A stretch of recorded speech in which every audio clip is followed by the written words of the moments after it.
I love LA. I can't forget its smells. I love to make love in LA. It's a great city, a city without a handle.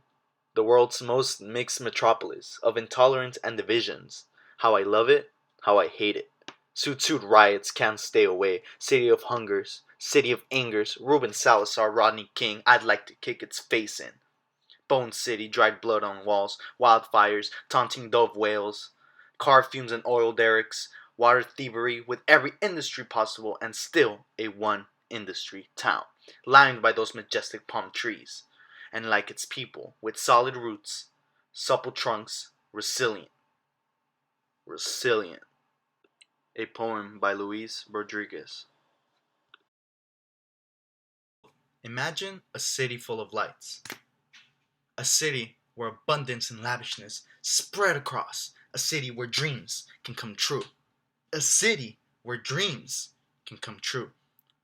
Los Angeles, the city of hopes and dreams. Los Angeles.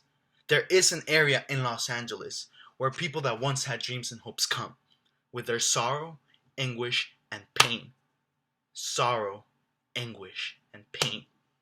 Skid Row is where people are left rotting away. Skid Row is nothing but a lost hole. It's a place where rich were once rich and became poor and were never able to get the strength to come back to reality. It is a fairy tale for some and a repugnant place for others. Fairy tale for some and a repugnant place for others. Skid Row, a forgotten place on earth where people are left to die, are left to suffer on their own. Skid Row, a place for former graduates, actors, and poets. A place full of wisdom and sophistication. Forgotten, abandoned, erased from the rest of the world. Forgotten, abandoned, and erased from the rest of the world. I wonder if... What if Skid Row was a different place? Would it matter? Would people pay attention to it? Or would they be careless? Would they turn the other cheek? My thoughts dissolve in tears. Tears that will never be wiped away.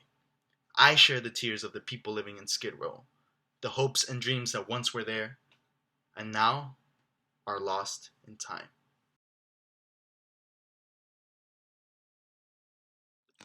The pertinent man, whose face blossoms as his knees wilt, rejects happiness by persuading isolation to mend his hurts, the daily aches of exclusion. How quick his lips defy tried trivialities. How sure his mind denies invisible calamities. Painful trauma memories force violent root in his naive future. Despairs care not for revolt. Look into your heart. Does a mutinous spark stare back, beaten in black, blue from the exile's tomb? When will our expectations compel us to act? It is easier to invoke fear than incite change. The dispassionate realm of reality, besieging us, hears the instinctive rhyme of our spirits, cell is reinnervation, and it fears us. It dreads us. We must believe in ourselves before our first step.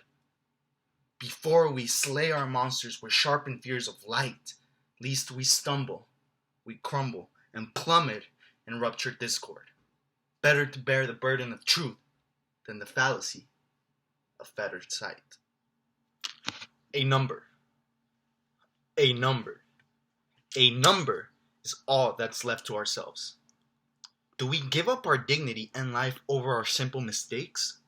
Or do we get rehabilitated in order to be better for society? One part of me, it tells me to stand up for who I am. However, another one tells me that if I do, then I'm just going to be here longer. My prison cellmates and I endure abuse, cruelty, and negligence for our mistakes. My prison cellmates and I endure abuse, cruelty, and negligence for our mistakes. The outside is not friendlier either, with our chances of getting a job being low.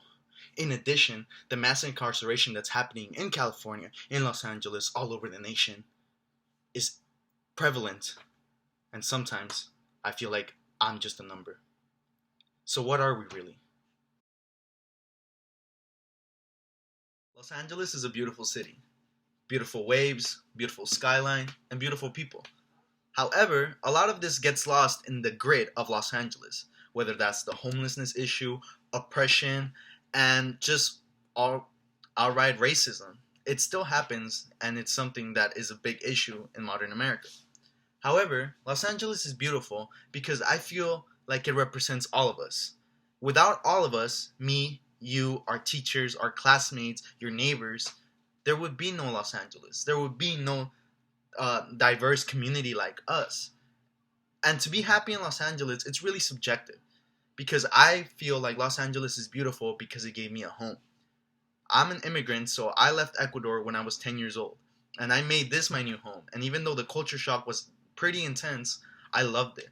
The beaches, I loved the food, the charisma in the air. I loved Los Angeles. However, when I started college, I started being in Los Angeles. I left Hacienda Heights, which is a suburb just outside, and I began to dorm at Cal State LA.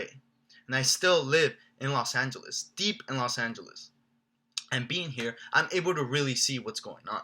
And sometimes it feels like I'm hopeless. Sometimes it feels like, what am I doing? Am I doing it right or am I doing it wrong?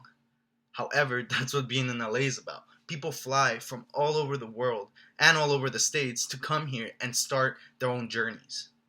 A lot of people's journeys end here, but for us, we're lucky because our journey starts now. I am a part of Los Angeles. I am too a part of Los Angeles. We are all part of Los Angeles.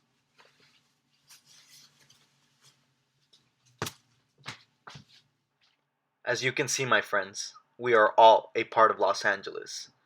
No matter our race, skin color, beliefs, or even what we wear, we are integral to the community in this city. And this city would not be famous if it were not for us. Each and every single one of us. Our diversity, our progressiveness, and our people are what keeps this state going and improving. Los Angeles is far from perfect. However, it is up to us to take action to make it better so that our future families and selves are able to see the true beauty of this city. It takes cultural understanding and respect of others to diminish whatever bigotry or oppression we have in our society. We have to learn to be open-minded and caring, while also empathizing with the struggles and stories of all of us. Given this coronavirus crisis, I hope that each and every single one of you are safe. Together, by staying inside and following our state's health guidelines, we can prevent thousands of lives and families from being the victims of grief.